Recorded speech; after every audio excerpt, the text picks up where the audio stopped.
Kitchen Onam Sathya special குறுக்கு காளான் எப்படி செய்யலான்ட்டு பார்க்கலாம் வாங்க. குறுக்கு காளான் செய்யறதுக்கு பச்சை நேந்திரக்காயும் சேனக்கிழங்க தோல் சீவி எடுத்துக்கலாம் இந்த சைஸில். இப்போ இது ரெண்டையுமே ஸ்கொயராக கட் பண்ணி எடுத்துக்கலாம். ரொம்ப சின்னதாக வேண்டாம், இந்த மாதிரி சைஸில் கட் பண்ணி எடுத்துக்கோங்க. இப்போ மஞ்சட்டியில் நம்ம அரிஞ்சு வச்சிருந்த காய்களை சேர்த்துட்டு இந்த காய்கள் மூழ்கிற அளவுக்கு தண்ணி சேர்த்துக்கலாம்.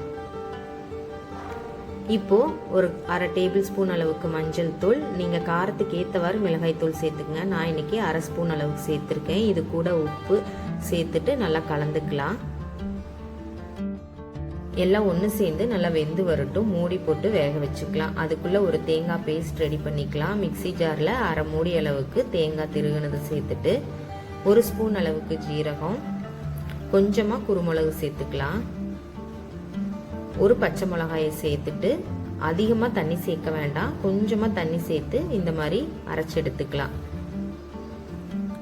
இப்போ மூடி ஓப்பன் பண்ணி பார்க்கலாம். காய் நல்லா வெந்து வந்துருச்சு. இந்த ஸ்டேஜில் நம்ம அரைச்சி வச்சிருந்த தேங்காய் விழுதை சேர்த்துக்கலாம். அடுப்பை மீடியம் ஃப்ளேமில் வச்சுக்குங்க. இப்போ தேங்காய் விழுதை சேர்த்துட்டு கொஞ்ச நேரம் அப்படியே விட்டுறலாம். இப்போ ஒரு கப் அளவுக்கு தயிரை நல்லா மிக்சியில் நல்லா அடிச்சுட்டு சேர்த்துக்கலாம். தண்ணியெலாம் ஊற்றாமல் தயிரை மட்டும் மிக்சியில் அடித்து சேர்த்துட்டு தயிர் சேர்க்கும் போது அடுப்பை நல்லா லோ ஃப்ளேமில் வச்சுட்டு இந்த மாதிரி நல்லா கலந்து விட்டுக்குங்க. இனி அடுப்பை ஆஃப் பண்ணிக்கலாம். இப்போ இதுக்கு ஒரு தாளிப்பு ரெடி பண்ணிக்கலாம். அதுக்கு ஒரு கரண்டியில் தேங்காய் எண்ணெய் சேர்த்துக்கலாம். எண்ணெய் காஞ்சதையுமே நல்லா தாராளமாக கடுகு வெந்தயம் போட்டுக்கலாம்.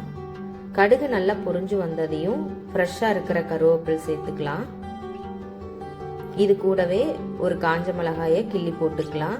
1/4 டேபிள் ஸ்பூன் அளவுக்கு பெருங்காயத்தூளும் சேர்த்துட்டு இந்த மாதிரி நல்லா கலந்து விட்டுட்டு இதை நம்ம ரெடி பண்ணி வச்சிருந்த குறுக்கு காளான்ல சேர்த்துக்கலாம் கடைசியா. இப்போ நமக்கு ஓணம் சத்யா ஸ்பெஷல் சூப்பரான குறுக்கு காளான் ரெடி ஆயிருச்சு. நீங்களும் இதே மாதிரி வீட்டில் ட்ரை பண்ணி பார்த்துட்டு எப்படி வந்துச்சுன்னு கமெண்ட் பண்ணுங்க.